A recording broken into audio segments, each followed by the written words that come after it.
रामू एक छोटे से गांव में रहता था, जहां रोजी रोटी के साधन बहुत कम थे। वह दिन भर अपने पुराने रिक्शे पर सवार होकर गांव से शहर तक यात्रियों को लाता ले जाता। उसकी आमदनी बस इतनी थी कि 2 वक्त की रोटी का इंतजाम हो सके।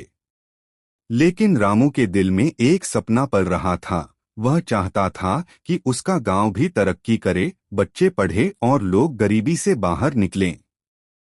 हर रोज जब वह रिक्शा चलाता, वह अपने सपने के बारे में सोचता और खुद से वादा करता कि एक दिन वह कुछ बड़ा करेगा।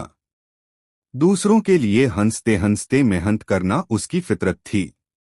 चाहे धूप हो या बारिश, रामू कभी हार नहीं मानता था। उसकी आंखों में चमक और दिल में उम्मीद की लौ हमेशा जलती रहती थी। यही उसकी सबसे बड़ी ताकत थी। रामू जानता था कि अकेले सपने देखने से कुछ नहीं बदलेगा। उसे काम करना होगा, मेहनत करनी होगी। उसने तय कर लिया कि वह अपनी आमदनी का एक हिस्सा बचाएगा, चाहे जितना भी मुश्किल हो। दिन भर रिक्शा चलाने के बाद वह रात को बच्चों को पढ़ाना भी शुरू कर दिया। कुछ गांव वाले पहले तो उसका मजाक उड़ाते थे, रामू मास्टर बन गया क्या? लेकिन वह हंसकर सब कुछ सहता रहा। उसके प्रयास धीरे धीरे रंग लाने लगे। कुछ बच्चों ने पढ़ाई में रुचि लेनी शुरू कर दी। रामू ने एक छोटी सी झोपड़ी में फटे पुराने पोस्टर और किताबों के साथ एक अस्थायी पाठशाला बना दी। उसे पता था कि शिक्षा ही गांव की किस्मत बदल सकती है। वह खुद भी किताबें पढ़ता और अपने ज्ञान को बच्चों के साथ बांटता। कुछ साल बीते और रामू की पाठशाला में बच्चों की संख्या बढ़ने लगी। अब गांव के बड़े भी रामू के काम की सराहना करने लगे थे। लोग कहने लगे, रामू ने जो किया वो हमसे नहीं हो पाया। बच्चों में पढ़ाई का जोश देखकर रामू के दिल को तसल्ली मिलती थी। धीरे धीरे उसने रिक्शा चलाने के साथ साथ खेती के आधुनिक तरीकों के बारे में भी पढ़ना शुरू किया। वह जानता था कि अगर गांव वालों को बेहतर खेती सिखा दी जाए तो गांव आर्थिक रूप से भी मजबूत हो सकता है। अपनी थोड़ी बहुत बचत से उसने खेती में नए बीज और तकनीकें अपनाने का साहस किया। शुरू में असफलताएं मिलीं, लेकिन उसने हार नहीं मानी। एक एक करके गांव के कुछ नौजवान भी रामू से जुड़ गए और बदलाव की इस यात्रा में साथी बन गए। रामू ने अब गांव में एक छोटा सा पुस्तकालय खोलने का सपना देखा। उसने शहर में रिक्शा चलाते हुए छोटे छोटे पुस्तक विक्रेताओं से सस्ती किताबें खरीदी। धीरे धीरे उसने करीब 100 किताबों का संग्रह कर लिया। जब गांव में यह पुस्तकालय खुला तो बच्चों की खुशी का ठिकाना नहीं रहा।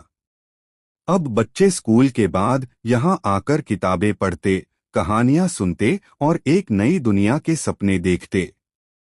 रामू ने गांव के बच्चों में सिर्फ पढ़ाई का नहीं, बल्कि सपने देखने और उन्हें पूरा करने का साहस भी भर दिया था। गांव की हवा बदलने लगी थी। अब लोग भी समझने लगे थे कि बदलाव सिर्फ सरकार या किस्मत के भरोसे नहीं आता, बल्कि खुद की कोशिशों से आता है। रामू का छोटा सा प्रयास अब एक आंदोलन बनता जा रहा था। गांव में जब पढ़ाई का माहौल बना तो सरकार का भी ध्यान इस ओर गया। एक दिन जिले के अधिकारी गांव आए और रामू के प्रयासों को देखा। वे बहुत प्रभावित हुए। उन्होंने गांव में एक सरकारी स्कूल खोलने का प्रस्ताव दिया। यह रामू के लिए सबसे बड़ा तोहफा था। गांव के बच्चे अब बेहतर शिक्षा पा सकते थे। रामू ने यह सिद्ध कर दिया कि एक रिक्शा चालक भी बदलाव का वाहक बन सकता है। गांव के लोग गर्व से कहते थे, रामू ने हमारे बच्चों को उज्ज्वल भविष्य दिया है।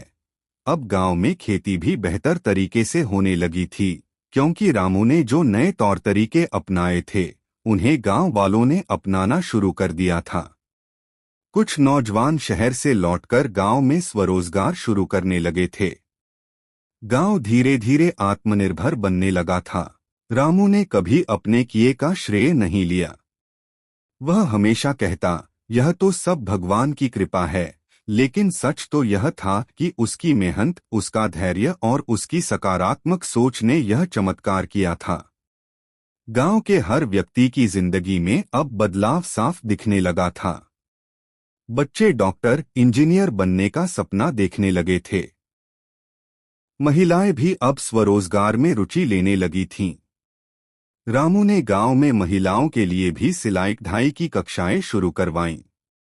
उसने दिखा दिया कि एक छोटा सा सपना अगर सच्चे दिल से देखा जाए और उसके लिए पूरी ईमानदारी से मेहनत की जाए, तो वह सपना केवल खुद की नहीं, बल्कि पूरे समाज की किस्मत बदल सकता है। रामू के लिए असली खुशी इसी में थी कि उसके गांव के बच्चे अब सपनों की उड़ान भरने लगे थे। रामू की कहानी अब आसपास के गांवों तक फैलने लगी थी। दूसरे गांवों से भी लोग आकर रामू से सलाह लेने लगे थे कि वे अपने गांव को कैसे बदल सकते हैं। रामू ने कभी कोई बड़ा मंच नहीं मांगा, न ही किसी इनाम की इच्छा रखी। वह बस चाहता था कि उसका सपना और भी जगहों तक पहुंचे। रामू ने आसपास के गांवों में भी छोटे छोटे पुस्तकालय खोलने में मदद की। उसकी प्रेरणा से कई रिक्शा चालक, मजदूर और किसान भी अपने बच्चों को पढ़ाने में लग गए।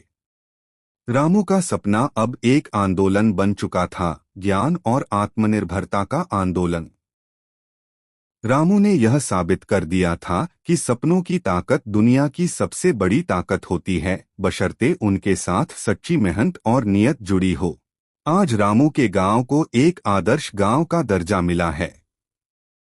बच्चे अच्छे स्कूलों और कॉलेजों में पढ़ रहे हैं, महिलाएं छोटे छोटे व्यवसाय चला रही हैं, और किसान आधुनिक तकनीकों से खेती कर रहे हैं। हर व्यक्ति के चेहरे पर संतोष और उम्मीद की चमक दिखती है।